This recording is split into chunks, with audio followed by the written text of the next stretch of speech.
Vamos à ministração da palavra de Deus, Evangelho de Marcos, capítulo 8, Evangelho de Marcos, capítulo 8, deixa eu abrir aqui minha Bíblia, Evangelho de Marcos, capítulo 8, versículo 34, Marcos 8, 34, e chamando a si a multidão com os seus discípulos, disse-lhes: se alguém quiser vir após mim, negue-se a si mesmo, tome a sua cruz e siga-me, porque qualquer que quiser salvar a sua vida, perdê-la-á. Mas qualquer que perder a sua vida por amor de mim e do Evangelho, esse a salvará. Pois que aproveitaria o homem ganhar todo o mundo e perder a sua alma? Ou que daria o homem pelo resgate da sua alma? Porquanto qualquer que entre esta geração adúltera e pecadora se envergonhar de mim e das minhas palavras, também o Filho do Homem se envergonhará dele, quando vier na glória de seu Pai com os seus santos anjos. Tá dando um pouquinho de microfonia, né? Esse é um chamado de Deus para mim e para você, cada um levar a sua cruz. Jesus aqui diante da multidão e diante dos seus discípulos, ele disse uma declaração que é muito forte. Porque nós precisamos entender que existe uma grande diferença entre nós sermos simplesmente membros de uma igreja e nós verdadeiramente sermos discípulos de Cristo. Porque existe uma grande diferença. Jesus, ele nos chama a entregar totalmente a nossa vida para Ele. Muitas vezes eu e você nós podemos ter uma vida como membros de igreja, mas nós nunca chegamos a nos tornarmos discípulos de Jesus, nós nunca chegamos a um amadurecimento, a um conhecimento da vontade de Deus. E eu quero falar para você hoje até em tom de desafio. Se alguém quiser, primeiro, Jesus ele não obriga ninguém a segui-lo. É um chamado voluntário, ele fala, se alguém quiser. É um convite que ele faz. Vir após mim. Ou seja, o mestre vai à frente e nós o seguimos, porque ele se torna Senhor e Salvador da nossa vida. Não é Senhor ou Salvador. Ele não veio só para me salvar. Se ele está te chamando, te fazendo esse convite, eu e você, quando nós atendemos, vir após mim. Nós vamos atrás do mestre, seguindo os seus passos, dando a ele todo o senhorio da sua vida. Por isso que ele complementa, negue-se a si mesmo. É a negação do eu, ou seja, todo egoísmo, todo orgulho, toda vaidade, todo o meu interesse próprio.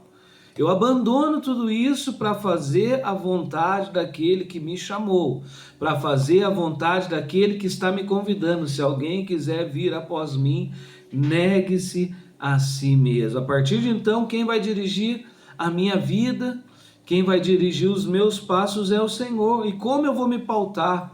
Como vai ser a pauta da minha vida? Através do Espírito Santo, através da sua palavra, através do querer de Deus.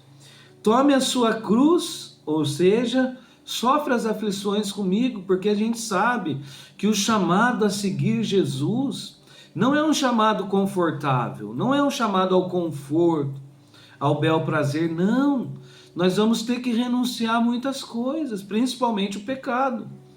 Principalmente o pecado que tão de perto nos rodeia, né? Como eu disse, todo orgulho, todo egoísmo, toda vaidade, todo interesse próprio. Muitas vezes a gente pensa pecado, só pecados, adultério, prostituição, mas tem muitos outros pecados que nós precisamos deixar. A ira, a raiva, o ressentimento, o rancor, a mágoa, a fofoca, o diz que me diz, tudo isso precisa ser abandonado das nossas vidas, nós temos que tomar a cruz, ou seja, nós precisamos sofrer as aflições, sabe por quê? Porque quanto mais você se entregar a Deus, mais você vai ser perseguido. Mais as pessoas vão se levantar contra a sua vida, mais injúrias, difamações, calúnias, mentiras ao meu e ao teu respeito, porque hoje nós vivemos uma geração que tudo que você falar contrariamente ao pecado, contrariamente à perversidade desses dias, vão falar que você é preconceituoso, vão falar que você não está sendo politicamente correto. Ei, deixa eu te falar algo, exortar faz parte da palavra de Deus. mas a exortação ela tem que ser com amor e uma forma de encorajar também as pessoas a abandonar velhas práticas que só vão levar declínio, perdição, trevas e morte para a vida dessas pessoas. Mas nós precisamos então escolher: eu quero seguir a Cristo, eu quero que Ele seja Senhor e Salvador da minha vida, eu estou disposto a negar os meus interesses para fazer os interesses, para cumprir o plano, a agenda do meu mestre, tomar a minha cruz, ou seja, sofrer as aflições do presente tempo, entendendo muitas vezes como o próprio Senhor Jesus sofreu. Ele foi rejeitado pelos seus, ele foi abandonado pelos seus, ele foi afligido pelos seus, os demais discípulos, os homens no transcorrer da história, os homens de Deus, as mulheres de Deus. E siga-me. O caminho é Jesus, eu sou o caminho, eu sou a verdade, eu sou a vida.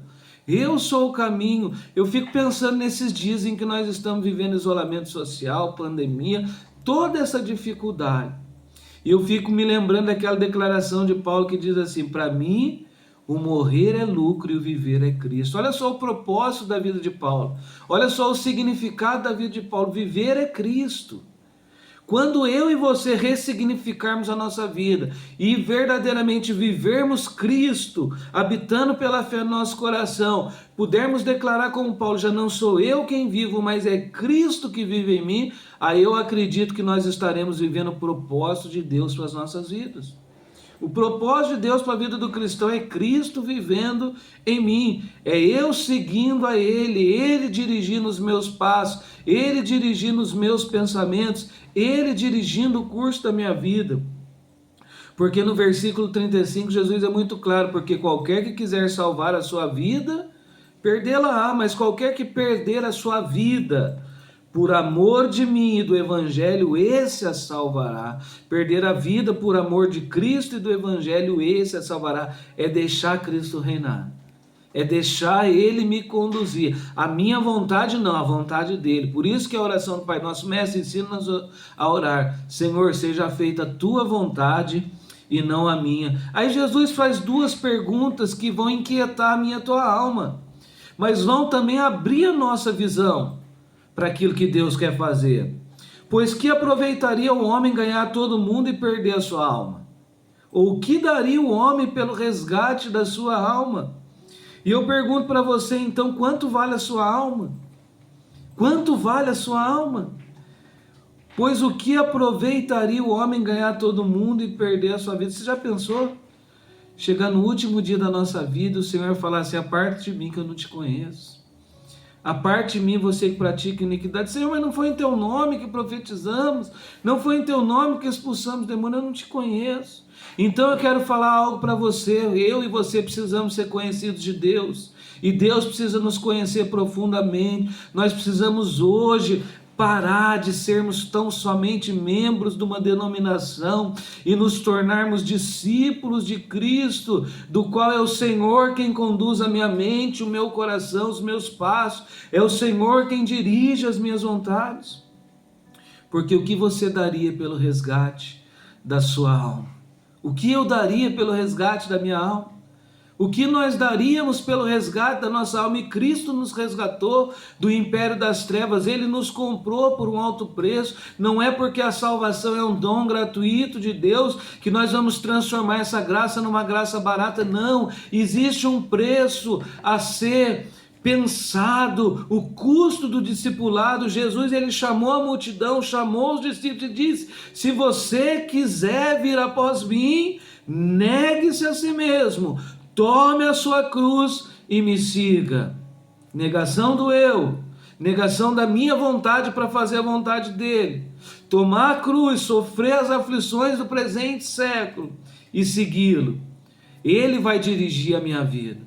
É como se eu e você estivéssemos freneticamente dentro de um carro, dirigindo o carro, e de repente alguém está parado na rua e pede uma carona para nós.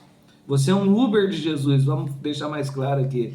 E essa pessoa entra no seu carro, e essa pessoa é Jesus. E Jesus, ele até fala: ó, vai por aqui, vai por ali, mas vai chegar um determinado momento que ele fala: não, deixa que eu dirijo o carro da sua vida, porque eu sei aonde eu quero te chegar. E você vai então ali como carona e ele dirigindo o curso da sua vida. É isso que ele quer fazer com você. Ele quer dirigir o curso da sua vida. E no 38 ele fala, porque qualquer que entra esta geração é adúltera e pecadora, se envergonhar de mim e das minhas palavras, também o Filho do Homem se envergonhará dele quando vier na glória do seu Pai com os santos anjos. Jesus está voltando. Eu tenho pregado isso. Jesus está voltando, ele vai voltar. Assim tão certo como é a sua primeira vinda, a sua encarnação, morte e ressurreição há 2000 anos atrás, certa é a sua vinda gloriosa, a sua volta gloriosa para buscar a sua igreja, para buscar o seu povo. E eu e você então não temos o direito de se envergonhar dele e das suas palavras, da pessoa dele e da sua mensagem, porque uma coisa não é dissociada da outra. A pessoa de Cristo Jesus e a sua palavra, a pessoa de Cristo Jesus e a sua mensagem. É por isso que você precisa tomar a sua cruz e sofrer as aflições, porque vai ser momentos que nós vamos ser confrontados, vai ser momentos que nós vamos ser perseguidos por amor ao Evangelho, por amor a Jesus, por amor à sua pessoa, por amor à sua palavra. E esse Deus é um Deus santo, esse Deus é um Deus puro, é um Deus onipresente, onipotente, é um Deus fiel, é um Deus que não divide a sua glória com ninguém, é um Deus que quer fazer nova todas as coisas na vida da humanidade. Ele quer que todos venham ao arrependimento, todos se salvem e venham ao conhecimento dele. É por isso que nós precisamos pregar insta tempo e fora de tempo. Nós não podemos retroceder, nós não somos daqueles que retrocedem, mas nós somos daquele que avança. Nós somos daqueles que fomos chamados a ser discípulos, a sermos igual ao nosso mestre, semelhantes ao nosso mestre, a segui-lo, a entregarmos a nossa vida plenamente para ele. E eu pergunto para você hoje, a quem você quer servir? A quem você quer seguir? O curso desse presente século? O curso desse presente mundo? Ou você quer verdadeiramente seguir a Cristo? Escolha, a escolha é sua. A decisão é sua. Eu quero orar por você. Senhor Deus e Pai, estende as tuas mãos sobre a vida de todas essas pessoas que estão comigo agora, através da ministração dessa palavra, aqueles que irão ouvir posteriormente essa ministração, que nós possamos tomar uma decisão no dia de hoje, que nós possamos tomar uma decisão, se alguém quiser. É um convite que ele nos faz.